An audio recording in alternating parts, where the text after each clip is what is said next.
You'll remember the image from April. Saffiyah Khan 20, tall, mixed race, with nosering and a cropped fringe, smiling with a mix of condescension and disbelief at the tight, pink face of Ian Crossland, group leader for the EDL, at a hate rally in Birmingham's Centenary Square. That no one spotted the same face on a catwalk at London Fashion Week this month is understandable.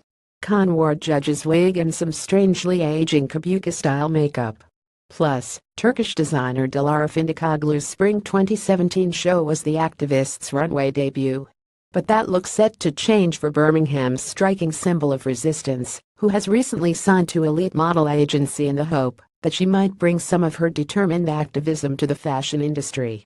Saffiyah Khan staring down EDL protester Ian Crossland in Birmingham. Photographed Jogadenspa initially, Khan became a darling of the socialist left. Her phone didn't stop ringing. She appeared on stage at Labour Party events, did interviews and videos, and, much to her delight, was offered free tickets to a specials gig after it was noted she had been wearing a merch shirt. Then came the fashion industry. Invited to be part of the elite's new collective division, which represents talent rather than professional models, Khan has since appeared in Balenciaga in Dazed and Confused, and been shot in Bethany Williams, a designer and lecturer in social responsibility, for the Fall magazine, where she was credited as a model. But this was her first time in a show. I had other agencies contact me, but I knew this was best suited to me and what I wish to do, she says. Diversity is massively improving within the fashion world, not just with models, but also editors, designers, etc. There seems to be a real movement right now in terms of what fashion wants to represent, with more designers using it as a platform to promote a message of equality. In recent months, she has also started designing her own shirts, which has piqued an interest in ethical clothing.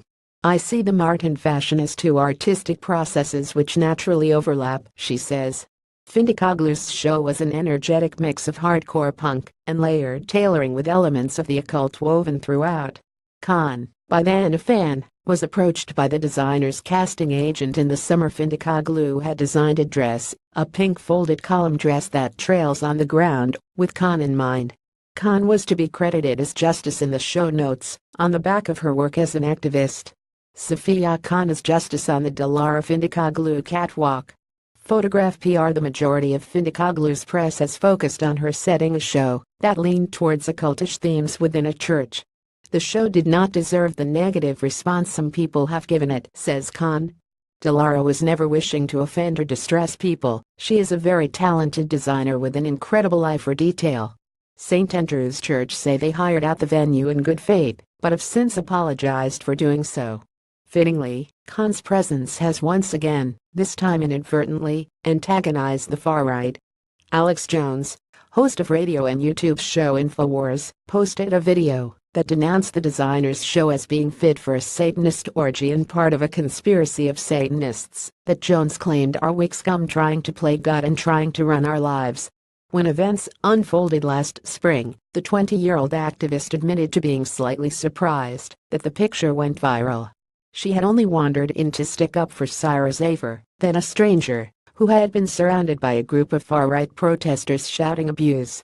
To the outside world and indeed numerous think pieces, it was also notable for taking place a week after Kendall Jenner's ill-advised protest chic Pepsi advert, which caused a spectacular PR crisis for both model and drinks company.